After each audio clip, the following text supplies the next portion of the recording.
ignition and liftoff.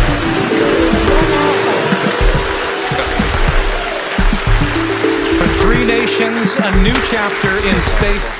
41 साल के इंतजार के बाद वो ऐतिहासिक पल आया जब हमारे तिरंगे ने एक बार फिर अंतरिक्ष में उड़ान भरी। लेकिन सवाल ये है कि ये मिशन भारत के लिए कितना बड़ा मोड़ साबित होगा।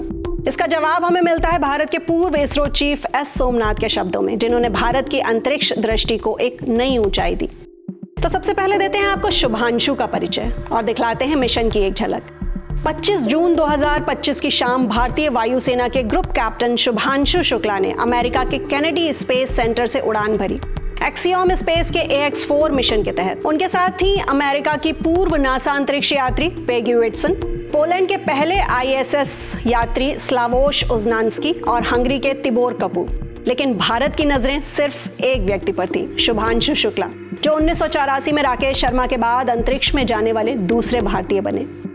तो अंतरिक्ष से शुभांशु का संदेश क्या था, सुना था आपने? उनका वो पहला संदेश अब हर भारतीय की यादों में है। हम इस समय 7.5 किलोमीटर प्रति सेकंड की रफ्तार से पृथ्वी की परिक्रमा कर रहे हैं। मेरे कंधे पर तिरंगा है जो मुझे याद दिला रहा है कि मैं अकेला नहीं हूँ, मैं आप सभी के साथ हूँ।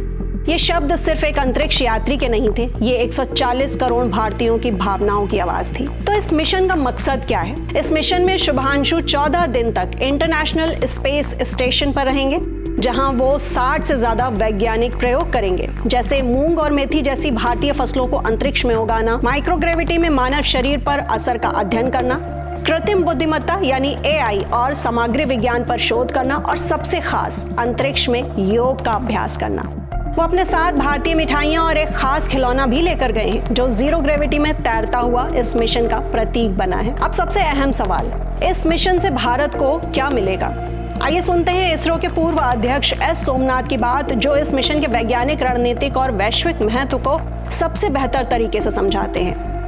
एक्सियोम 4 एक अंतरिक्ष यात्रा नहीं, बल्कि भारत की वैश्विक अंतरिक्ष पहचान का विस्तार है। जब एक भारतीय निजी अंतरिक्ष मिशन में शामिल होता है, वो सिर्फ वैज्ञानिक नहीं होता, वो भारत का प्रतिनिधि होता है वैश्विक मंच पर। सोमनाथ आगे कहते हैं कि भारत अब केवल अपने रॉकेट लॉन्च करने वाला देश नहीं रहा, अब हम उन निजी मिशनों में भी भागीदारी कर रहे हैं जो भविष्य की स्पेस इकोनॉमी को आकार देंगे।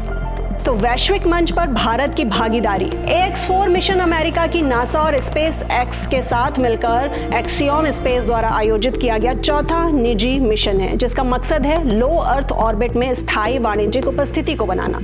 इस मिशन में भारत की उपस्थिति बताती है कि अब भारत की वैज्ञानिक क्षमता, रणनीतिक महत्व और अंतरिक्ष डिप्लोमेसी को अंतर्राष्ट्रीय मान्यता मिल चुकी है। अब आपको शुभांशु के चयन और ट्रेनिंग प्रक्रिया के बारे में बताते हैं। शुभांशु का चयन भी किसी चमत्कार से कम नहीं था। 2024 में इसरो और एक्सियोम के बीच हुए एक समझौते के बाद एक राष्ट्रीय चयन प्रक्रिया शुरू हुई। शुभांशु शुक्ला और प्रशांत बालकृष्णन नायर को कठिन मूल्यांकन के बाद चुना गया। इन दोनों ने रूस के Yuri Gagarin cosmonaut training centre, America और यूरोप में ट्रेनिंग ली और आखिरकार शुभांशु का सिलेक्शन हुआ। अब शुभांशु से जुड़ी पारिवारिक भावनाओं को भी सुनिए। जहां एक और शुभांशु अंतरिक्ष में थे, वहीं जमीन पर एक माँ की आंखें नम थी। ये खुशी के आंसू हैं। शुभांशु की मां आशा शुक्ला ने कहा कि हमने अपने बेटे को बड़ा होते देखा, लेकिन आज उसे तिरंगे के साथ अंतरिक्ष में देखकर गर्व से दिल भर आया। उनके पिता बोले, हम उसकी सलामती की दुआ करते हैं। ये सिर्फ हमारे बेटे की नहीं, भारत की उड़ान है। तो साथियों, ये कोई मामूली मिशन नहीं, ये सोमनाथ की दूरदृष्टि, इसरो की रणनीति और भारत के आत्मविश्वास का वो प्रतीक है जो अब आसमान नहीं, अंतरिक्ष को भी मात दे रहा है। अगर आप भी इस गौरवशाली पल का हिस्सा बनना चाहते हैं तो नीचे कमेंट सेक्शन में हमें लिखिए और जुड़े रहिए iNext Live के साथ।